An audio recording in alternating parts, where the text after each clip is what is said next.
Isang sanggol na kasisilang pa lang ang tinangay ng isang babaeng nagpakilalang tiga DSWD. Naganap po yan sa Taguig Pateros District Hospital. Ang panawagan ngayon ng mga magulang ng bata ay ibalik na sana sa kanila si baby Francis John. Nakatutok si Emil Sumangil. Eksklusibo.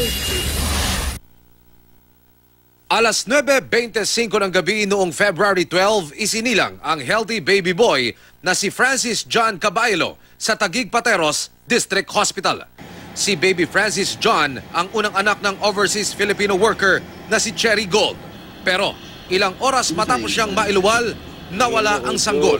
Ayon kay Cherry Gold, habang katabi niya si baby Francis John sa higaan, nilapitan siya ng isang babaeng nagpakilalang taga Social Welfare Office.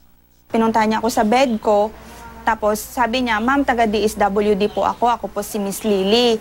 Naka-ID raw ang babae at maayos na nakipag-usap. Sabi ko, para ano yung saswa? For evaluation, sabi niya, para mabawasan pa yung yung discount niyo kasi may bagong patakaran ang DSWD. Kinagabihan, bumalik ang babae. Kinuha raw sa higaan ng sanggol dahil nakaschedule daw ito para sa newborn screening. O sabi ko, pakihintay na lang ng asawa ko. Sabi niya, pasundin mo na lang siya.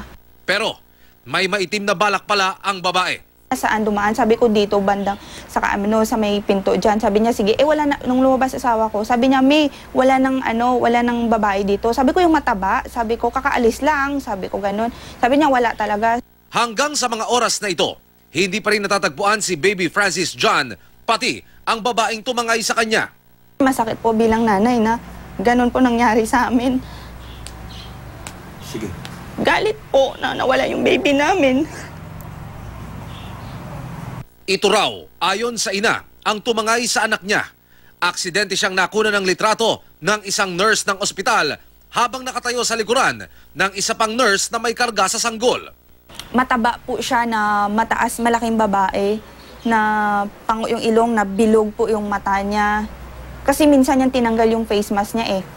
Patuloy naming sinisikap na makuna ng pahayag ang Taguig Pateros District Hospital hinggil sa pangyayaring ito.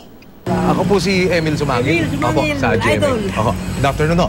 Tatanungin ko lang, si medical director po ba nandyan? Ay, wala, sir. Sinubukan na kumpirmahin ng GMA News kung mayroon ngang social worker na nagtatrabaho sa Taguig pero hindi nakuha ng biktima ang buong pangalan nito at walang tao roon ngayong araw. Dumulog na rin sa Taguig Police ang complainant. Iniimbestigahan na raw nila ang kasong ito. Sana makonsensya ka naman. Ibalik mo na lang yung baby namin kasi sobrang sakit mawala ng baby. Samantalang kinuha mo lang ng ganong kadali yung baby ko. Emil Sumangil, nakatutok. 24 oras.